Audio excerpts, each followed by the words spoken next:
Everyone knows the story of Bloody Mary, and everybody knows how to summon her. Say your name 3 times in front of a mirror with the lights off. Of course, there are slight variations to the exact story, depending on where you live. But it's all basically the same, right? My school was no different. A bunch of us girls in the 7th grade would gather up in the bathroom at least once a week, turn off the lights and say our name 3 times. Of course, nothing happened, but I always kept my eyes squeezed closed, so even if something did happen, I wouldn't have seen it. We were a bit morbid thinking back on it. I knew that it wouldn't happen, but I also knew that we shouldn't be tempting fate. The urban legend states that she would kill you or scratch your eyes out, so why exactly would we even have wanted to summon her? I guess kids do stupid things when they're young, but that's no excuse for how far it went. Like I said, it started with a bunch of us in 7th grade doing the ritual in the bathroom closest to our 4th period class. The 6 of us had all met in 4th period at the beginning of the year, and since 4th period was right before lunch, we would all slip away and do our ritual without being bothered. Bloody Mary, or Mary as we began to call her, became almost like a long-lost friend of ours. I didn't think my friends knew that I kept my eyes closed though, and I was about to tell them that it was possibly my fault that it wasn't working. Nothing happened over the span of a few months. No Mary appearance, although we tried a bunch of variations. At least until the day that the somewhat leader of our little group, Cassie, ran up to me in a huff outside before school started. "Hey Nikki, I found a real way to get Mary to appear. I already told the others, but we've got to meet at the outside bathroom by the pavilions to make it work." I tried to question, to protest, but the bell had rung and she was already walking away. "Just meet us there, okay?" she called over her shoulder. The bathrooms by the pavilions were the worst. It wasn't connected to the main school building, so it had no AC, and even worse, no inside lights. The light was provided only by a single flickering bulb, and small grates that allowed the sunlight to filter in. And to top it off, the whole place smelled like a porta potty. The outside bathroom was truly awful. But I did as I was told, and I met the girls right after the bell rang for lunch. Instead of turning off the light immediately, Cassie gathered us all in front of the row of sinks. Gesturing to the middle sink in the row of 5, she said, "I finally figured it out. My brother's girlfriend came over the other night and she said that she and her friends were able to see Mary here." "And she lived? Why here instead of any other mirror? What did she say happened?" Bethany, Nia, and Erica all spoke at once, and Cassie waved a dismissive hand. She didn't go into so much detail, because my parents were out and she was going into my brother's room. But she said that we first have to acknowledge Mary's baby, and then it will work. "Mary's baby?" I asked, not quite understanding but definitely not wanting anything to do with a ghost baby. "Yeah, that's what she said. It'll take a few days, but she said that it'll work for sure." "Okay, well, how do we do it then?" Nia chimed in from the back. I was already somewhat apprehensive of being in the very isolated, very creepy outside bathroom, but I felt my stomach immediately drop when Cassie said, "First, we have to summon Mary's baby." My body instantly wanted to flee, and I wished that I had trusted my instincts. But instead, I stayed silent and I let Nia ask, "Wait, I thought Mary had killed her babies, didn't she?" "Well, yeah, but in death, she still wants them, I guess." "Okay, so how do we do this baby thing? And why do we have to do it in here?" Erica asked, her nose scrunching up at the smell. Cassie sighed and said, I don't know.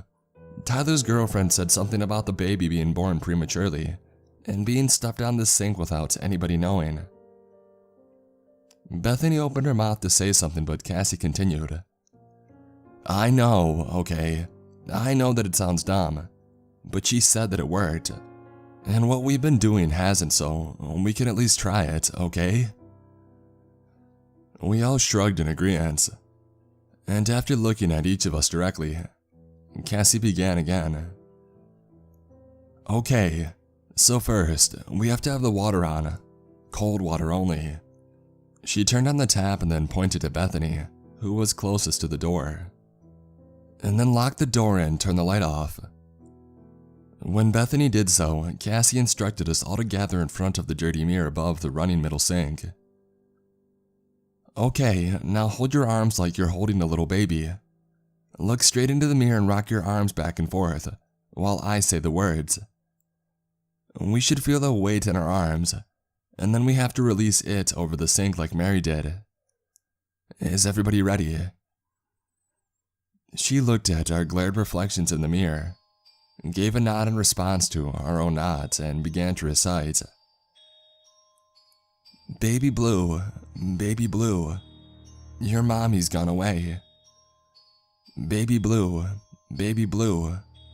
please come here to stay. Baby blue, we'll care for you. We're sorry your mommy could not. Baby blue, please come to us. We promise that you won't rot. Baby blue, your mommy's gone, but we will heal your pain. Baby blue, please come to us. Your mommy is insane. The rhyme itself was disturbing, but even worse was the squeal that rang out from the faucet almost as soon as Cassie had finished reciting. Surely it was the sound of a whining pipe, but it sounded sort of like a baby crying. Now, Cassie yelled, and we all released our arms and bolted towards the door. Once safely outside, Cassie looked at us and grinned. I think it worked. We have to do this again every day for the next week or so, but I think that it worked. We all looked at each other, unsure if we had all experienced the same thing. And then Bethany spoke up. What was that sound? Was it the baby or just the pipes? Cassie shrugged. I don't know, but once we finish this, it's really going to work. Let's meet here at the same time tomorrow. And with that, she turned and began walking to the cafeteria, and we all slowly followed. The next day, we met at the outside bathroom again at the same time. This time, when Cassie turned on the faucet, the squealing began immediately. It truly sounded like a baby crying, and I was freaked out immediately. But Cassie shut down my objections and told Bethany to lock the door and turn off the light. As soon as the lights were off, I squeezed my eyes shut. Cassie recited her poem, and I tried my best to block out the sound of the crying baby sounding squealing water faucet. What I couldn't brush off, though, was the weight that I had felt suddenly placed in my cradled arms. When Cassie said, "Now," I was the first to the door.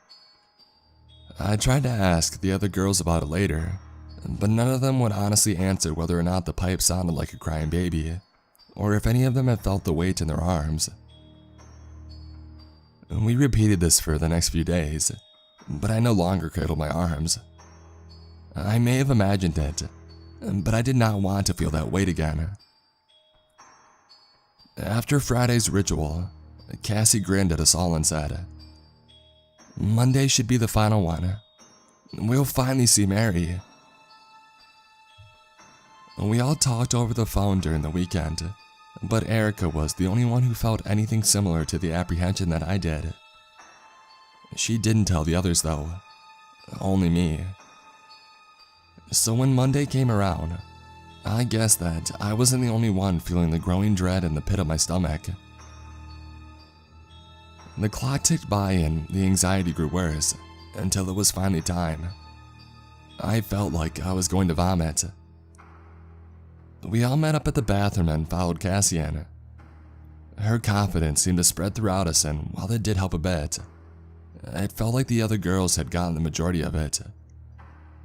I still ended up in front of that mirror, terrified. Cassie turned the sink on, and I didn't even wait for Bethany to turn the lights off before I closed my eyes. The sound of the baby crying began almost at the same time that Cassie began to recite the poem. Baby blue,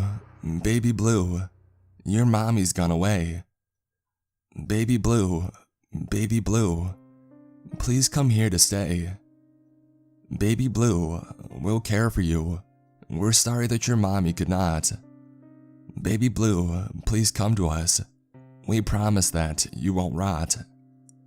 Baby blue, your mommy's gone, but we will heal your pain. Baby blue, please come to us. Your mommy is insane. It felt like the air had been sucked out of the room in an instant, and I fought to breathe through the hot thickness. I heard someone whimper softly, Erica maybe, but I refused to open my eyes so I couldn't be sure. I stood completely motionless, Cassie and Nia on my left, Bethany and Erica on my right. The events that followed are something that I only allow myself to think of in my darkest moments, but will always be imprinted on my mind. Drop the baby! Cassie yelled at the same time that somebody on my right began to scream. Shortly afterwards, someone else, I think Nia, began to scream as well. Drop the baby now! Cassie yelled out again, and through the screams, I heard a new sound. It sounded like ripping up an old t-shirt, but as if the fabric was wet. No! Someone yelled, and then there was a new sound. A bubbling, gurgling, wet noise. I wrapped my arms around myself and I took a step back away from the other girls. The ripping sound was coming faster and the cry of the baby was becoming more shrill. Mary, I heard Cassie mutter, followed by another scream. My eyes! Someone on my right yelled out and I couldn't take any more. I raced towards the bathroom door, blindly running my hands against it to find the deadbolt. There was a horrible wet snarling sound behind me, and I had just touched my fingers against the cold metal of the lock when I felt something grab onto my shoulder, sending a searing pain down my arm, before I felt my body being thrown backwards.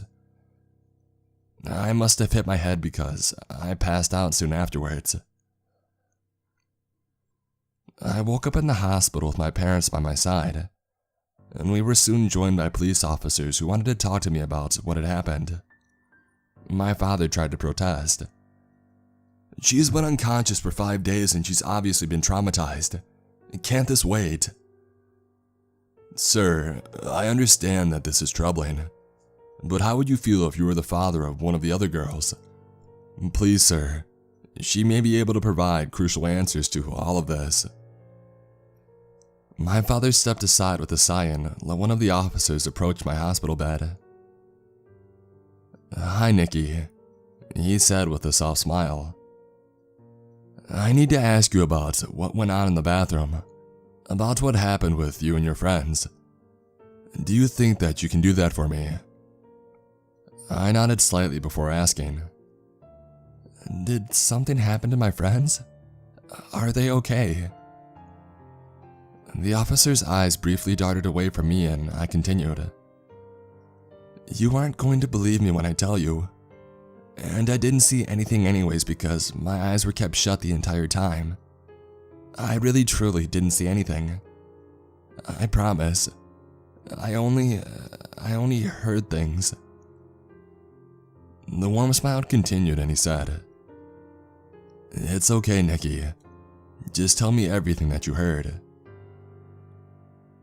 I told him the entire story, about Mary and our ritual, and as I went on, my parents' faces became more horrified. I was embarrassed, I was ashamed, but mostly, I was scared for what may have happened to Cassie and the others. When I had finished describing everything, I asked the officer about my friends, He apologized and said that he wasn't allowed to discuss it with me. The cops left the room, so I asked my parents the same question, and it caused my mom to break out in tears. I ended up not finding anything out until a few weeks later, when I was checked into an inpatient mental health facility for a mandatory stay of at least 90 days. I had no idea what was going on, but I saw a therapist daily to discuss what had went on in the bathroom. After the first few days of me repeating the details over and over during a long session, the therapist finally began to discuss what had happened with me. Some of my friends had been hurt that day. One of them had died. My therapist really wanted me to name which friend had done this to the rest of us, citing my horribly bruised shoulder as proof that someone physically in the bathroom had done this. She wouldn't accept my explanation of Mary. I'm pretty sure that she thought that it was Cassie. Little by little, my therapist slipped the details. I'm sorry, Nikki, but I just can't accept that something supernatural attacked you and your friends. How then could Bethany be blinded but not the others? How could Erica's cheek be mutilated at nearly the same time? And do you believe that a supernatural being attacked all of you at the same time, but with different attacks, all within just a few minutes? How would that be possible? I had no answer. During another session, how then could Nia be murdered directly beside all of you if the same entity was attacking both Erica and Bethany? Are you sure that you didn't see anything at all? And another. Nikki, Nia was standing on the farthest left side, right next to Cassie. Her body was cut open in ribbons.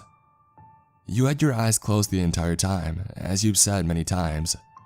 You only recall Cassie saying things related to Bloody Mary, and the ritual, as you call it. Would it be possible that Cassie could have moved without you knowing? Say to your right side where Bethany was.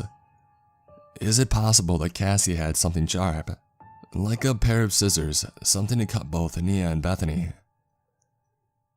The therapist refused to acknowledge anything that I said. She insisted that I must have been confused hearing Cassie's voice on the left and Bethany's voice on the right at the same time. She said that I must have mistaken when I heard the growling, the snarling, the terrified voices of my friends as I fumbled to find the lock on the bathroom door. That I must have seen something and I couldn't possibly have kept my eyes shut the entire time. My therapist was an idiot. I continued to tell the truth, and after 90 days, I was allowed to go home. I had missed Nia's funeral, and I soon found out that Bethany and Erica were leaving the state, while Cassie had been charged and confined to a psychiatric hospital for Nia's death. My parents chose to homeschool me. It's been 10 years and I try not to think about any of this. In fact, I was able to forget about it for a few years. I was able to live my life normally, albeit avoiding mirrors as much as possible, just living my life and getting by. Until Cassie called me a few days ago. I don't even know how she found my number, but she's left a few voicemails now and hasn't stopped calling. I listened to one voicemail, heard what she wanted, and now I'm trying to convince myself that I want nothing to do with any of it. She has a plan set and I don't want to be involved. I don't. However, I have to admit that I've been slightly fantasizing about us all going back and doing the ritual, this time with video evidence. I've always wanted to call Bethany and Erica to ask them what they saw, but I never had the courage. Some part of me truly wants to know what actually happened that day. Some part of me wants to try again and keep my eyes open the entire time. But I truly don't think that I would go through that again. Maybe.